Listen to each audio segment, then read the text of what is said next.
We've dipped our toes a little bit in my collection over the last few weeks, but this week I thought we'd do something a little fun and randomly generate 10 slabs from my collection and show them to you today.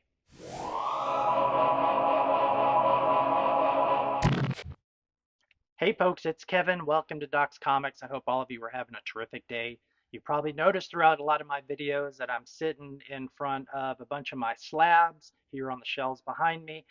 At last count, I have 141 slabs, of which 140 of them are CGC and one of them is CBCS.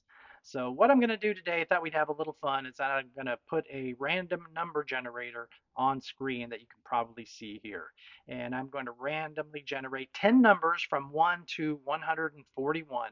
And then with each number that's generated, I'm going to count down on my graded comics list alphabetically. So if I get number 1, it'll be the first one alphabetically. And I'm going to count down until I get to that particular book. And then I'm going to do it 10 times, giving us 10 comics from my collection that are slabbed that I'm going to show you on video today. So I hope this ends up being fun for you. It's just for entertainment purposes only. Keep that in mind. So let's get right into it. So for simplicity's sake, here's a chart of the 10 books that I generated here in front of you on screen. You can see all 10 of the random numbers that I got between 1 and 141. We're going to look at all these in alphabetical order, starting with book number 2. And book number 2 just happens to be Amazing Spider-Man number 194, which is the first appearance of the Black Cat. I've got this in a CGC 9.6. This book was published in July of 1979. Pretty tough book to get in reasonably high grade. That black cover always makes it tough, and every little spine tick shows up on black covers, as I'm sure a lot of you well know. In fact, this one, when I got it as a 9.6, I was actually surprised it was that high because it does have a few, like 3 color breaking spine ticks along it, but I guess that black cover just exemplifies it a lot, kind of overemphasizes it, but it still came back at 9.6, and so I was very happy with that. So the first random book is ASM 194, the first Black Cat. Going down the list, the next number we came up with was number 36, and 36th alphabetically on my slab list is this one here. It's Fantastic Four, number 57 from 1966 in a CGC 8.5.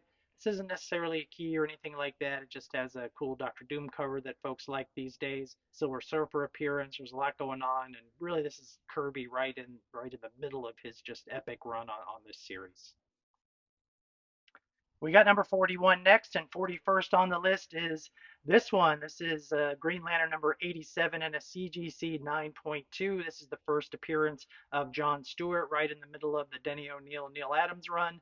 This one is from December of 1971. This is such a great run of 12 or so issues that this creative team did, and this is the beginning of John Stewart, who we see all over the DC universe these days.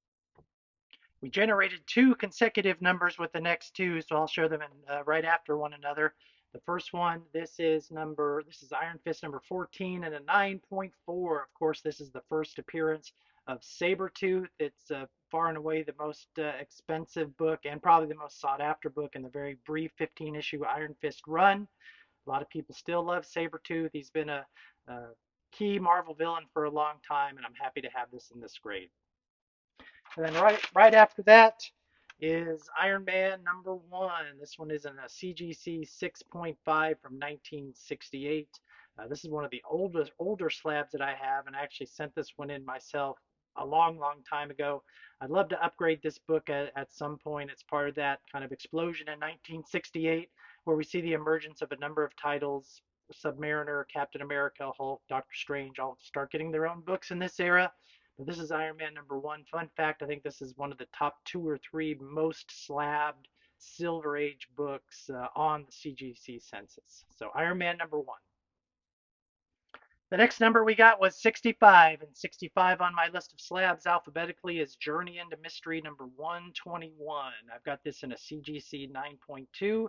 It's not a key. It has has an Absorbing Man appearance, but I happen to get this book pretty inexpensively, so it was an easy grab, particularly given that I collect Journey into Mystery. So Journey into Mystery 121.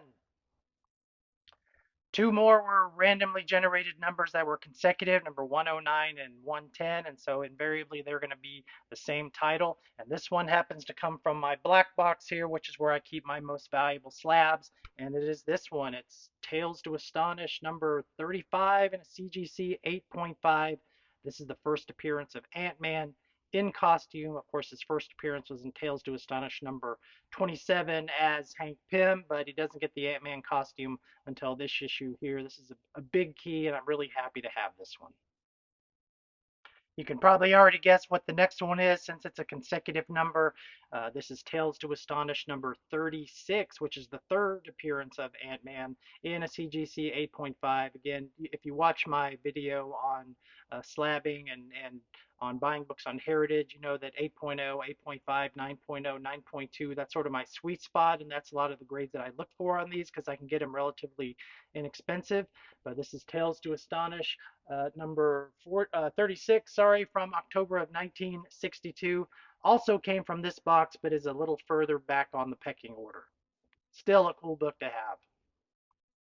For the penultimate book on this list, we move up 4 slots to number 114, and we are still in Tales to Astonish. This one is another nice key. This is Tales to Astonish number 44, which is the first appearance of the Wasp.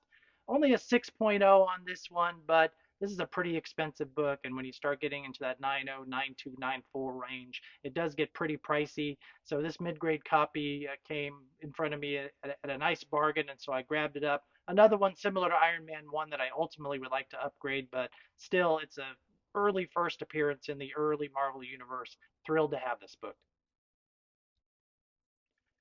The last number that we got was number 135, and so we're getting down into the last few letters alphabetically in my on my list, and it's this one here. This is X-Men number 58 in a CGC 8.5. This is the first appearance of Scott Summers' Cyclops brother Havoc in the middle of that nice Neil Adams run on X-Men that has just some groundbreaking art in it. If you've never checked it out, it's definitely worth looking at. X-Men number 58, CGC 8.5 from July of 1969.